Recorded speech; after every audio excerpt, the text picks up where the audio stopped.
আসসালামু আলাইকুম ওয়া রাহমাতুল্লাহি ওয়া বারাকাতুহু।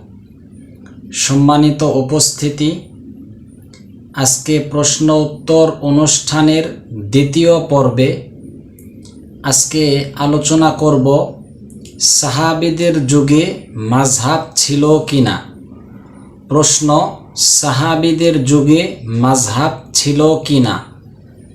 উত্তর: হ্যাঁ, সাহাবীদের যুগে মাযহাব ছিল। এই সম্পর্কে আমি কয়েকটি শক্তিশালী এবং মজবুত রেফারেন্স দলিল উল্লেখ করছি। নাম্বার 1, মেরাজের রাত্রিতে রাসূলুল্লাহ সাল্লাল্লাহু আলাইহি ওয়াসাল্লাম স্বচক্ষে আল্লাহ তাআলাকে দেখেছেন কিনা। এই মাসআলায় দুইটি মাযহাব রয়েছে। প্রথম মাযহাব আম্মা জান আয়েশা সিদ্দিকা রাদিয়াল্লাহু তাআলা আনহার।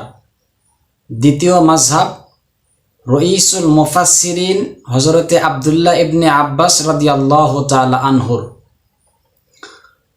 আম্মা জান আয়েশা সিদ্দিকা রাদিয়াল্লাহু তাআলা আনহা এর মাযহাব হলো, তিনি বলেন রাসূলুল্লাহ সাল্লাল্লাহু আলাইহি ওয়াসাল্লাম স্বচক্ষে রাসূল আল্লাহ তাআলাকে দেখেননি, এটা তার মাযহাব।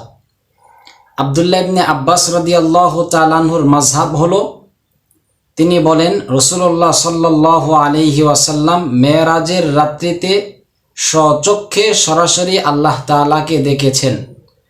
অতএব এখান থেকে সুস্পষ্টভাবে এই কথা প্রমাণিত হয়, সাহাবীদের যুগে সাহাবীদের মাঝে মাযহাব ছিল। নাম্বার 2,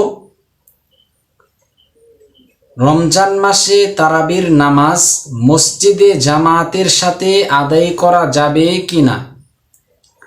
এই মাসআলায় সাহাবীদের মধ্যে দুইটি মাযহাব রয়েছে।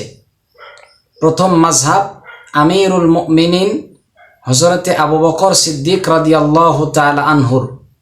দ্বিতীয় মাযহাব খলিফাতুল মুসলিমিন হযরতে ওমর ইবনুল খাত্তাব রাদিয়াল্লাহু তাআলা আনহুর মাযহাব। হযরতে আবু বকর সিদ্দিক রাদিয়াল্লাহু তাআলা আনহুর মাযহাব হলো, তিনি বলেন রমজান মাসে তারাবির নামাজ মসজিদে গিয়ে জামাতের সাথে আদায় করা যাবে না, বিধায় তিনি মৃত্যু পর্যন্ত তারাবির নামাজ মসজিদে গিয়ে জামাতের সাথে আদায় করেননি, এটা তার মাযহাব। ওমর রাদিয়াল্লাহু তাআলা আনহুর মাযহাব হলো, তিনি বলেন তারাবির নামাজ মসজিদে গিয়ে জামাতের সাথে আদায় করা যাবে, বিধায় তিনি রমজান মাসে তারাবির নামাজ মসজিদে গিয়ে জামাতের সাথে উবাই ইবনে কাআব রাদিয়াল্লাহু তাআলা আনহুর নেতৃত্বে 20 রাকাত তারাবির নামাজ জামাতের সাথে আদায় করেছেন, এটা তার মাযহাব। অতএব এখান থেকেও সুস্পষ্টভাবে প্রমাণিত হয়ে যায় ইসলামের প্রথম 2 খলিফার মাঝেও মাযহাব ছিল। নাম্বার 3, সহবাস শুরু করলেই কি গোসল ফরজ হয় নাকি বীর্যপাত হলে। এই মাসআলায় দুইটি মাযহাব রয়েছে। প্রথমটি হযরতে আবু হুরায়রা রাদিয়াল্লাহু তাআলা আনহুর, দ্বিতীয়টি ওমর ইবনুল খাত্তাব রাদিয়াল্লাহু তাআলা আনহুর। আবু হুরায়রার মাযহাব হলো, তিনি বলেন সহবাস শুরু করলেই গোসল ফরজ হয়, চাই বীর্যপাত হোক বা না হোক। ওমর রাদিয়াল্লাহু তাআলা আনহুর মাযহাব, তিনি বলেন বীর্যপাত হলেই গোসল ফরজ হয়, অন্যথায় নয়।